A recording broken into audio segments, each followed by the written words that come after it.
Hi, today we're going to talk about jewelry physics. Now, I know that doesn't sound like the sexiest topic. Think of it as a jewelry magic trick if that gets you any more excited, gets your attention a little more. Speaking of attention, I'm going to stop distracting myself with my own face. So, when we design jewelry, there's of course the obvious, the aesthetic, what the piece is going to look like.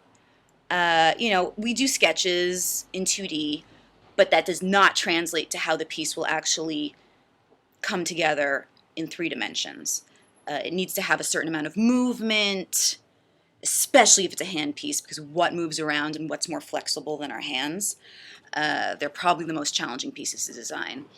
And it needs to retain the aesthetic in all positions.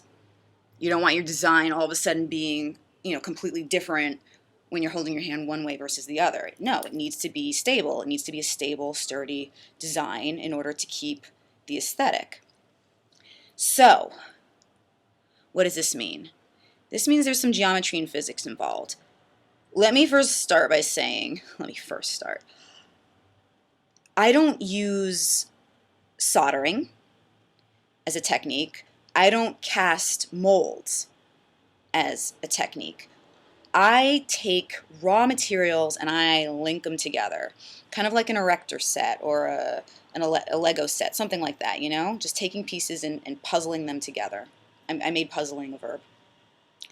Now, this has its benefits and its challenges.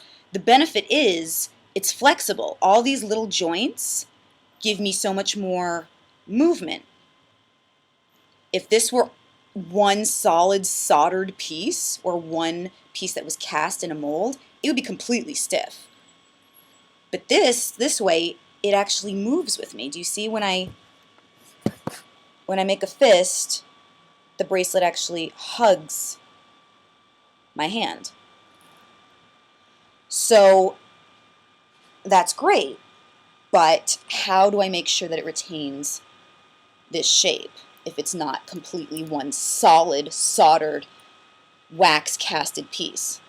That's where the geometry and the physics come in. I'm going to draw your attention to this guy right here, okay? We're going to call her Mama Bar. This is Mama Bar, and she's the entire reason this design is working together. Even when I put my hand upside down, you see that nice clean line? Sure, of course, the piece isn't flat on my hand anymore. It's upside down, but it's not a mess. It's one nice clean line. And no matter how violently I shake my hands, all right, the piece still holds its form because of Mama Bar. Now, watch what happens when I flip the design over like a pancake, okay, and Mama Bar isn't in this position anymore. Do, do, do, do, do, do, do, do. I would sing for you guys, but I only listen to techno, and there are no lyrics, really. Okay. On a 2D plane, there's no difference. The way this would be drawn would be exactly the same form, right? But in a 3D world, all of a sudden, it's collapsing. It's look at this. Hello, my name is whatever. It's not holding its form like it was before. It's a disaster. I'm such a bad designer. If this were a bridge, people would be like totally dying. The bridge would collapse. Remember that upside down suspension thing I had going on? I was like, oh, how nice the clean line is. That's no clean line. I mean, it's cool looking, but it's showing you that the bracelet's collapsing. That business is collapsing, folks. So, why? Why is this happening? Why is it buckling up like this? Why is it not staying flat nicely against my hand? Because Mama Bar, she's no longer on top.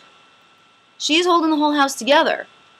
If Mama Bar isn't holding this whole bit down, with this jump ring underneath, it just doesn't work. Again, 2D, no difference. 3D, huge difference. Physics, people. Physics and geometry. I'm going to flatter myself and make it sound like this is a huge physicist's project. Trying to show you again what it looks like in the proper way. Bear with me, bear with me. Here we are. Mama Bar holding it down, keeping everyone in line. 2D versus 3D versus geometry versus physics versus the world.